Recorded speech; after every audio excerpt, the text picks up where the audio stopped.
சிலா, என்ன மாமா? என்ன பண்ணிட்டு இருக்க? சாப்பிட்டு இருக்கேன். என்னெல்லாம் சாப்பிடுற?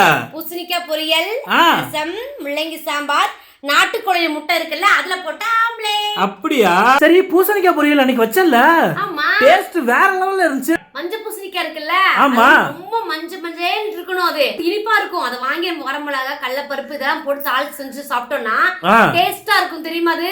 அப்படியா? நல்லா பழுத்துக்கு அப்புறம் சாப்பிடணுமா? சப்பாத்தி, இட்லி எல்லாத்துக்கும் கூட வச்சு சாப்பிடலாம். ஆனா வரமிளகா தான் போடணும், பச்சை மிளகா விட. இந்த மாதிரி பத்தியா வரமிளகா போட்டிருக்கேன்னா? ஆமா, அல்லது பத்தியா வரமிளகா தான் போடணும். கடைசியா குழந்தை உதைச்சது அப்படின்னு சொல்லி மேரிமாட்ட சொல்லிக்கிட்டு இருந்தல்ல, மேரிமா கூட நல்லா உதைக்கிட்டு சொன்னாங்கல்ல. ஆமா, உதைச்சிட்டு தான் இருக்கு. இப்பவும் வச்சுட்டு தான் இருக்குதா? இன்னொரு விஷயம் தெரியுமா? நான் பண்ண வீடியோஸ் எல்லாம் வணக்கம்கோ வணக்கம்கோன்னு இருக்கும்ல, ஆமா, அந்த அதை போட்டு காட்டும் போது நல்லா உதைக்குது மாமா. ஆமா, நீ சின்ன வயசுல ஏதாவது ஸ்போர்ட்ஸ் டீம்ல தான் இருந்தியா? ஆமா, குட்பால், கபடி எல்லாமே விளையாடுவனே. அதான் உதைக்கிற உதலையே தெரியுது இல்ல.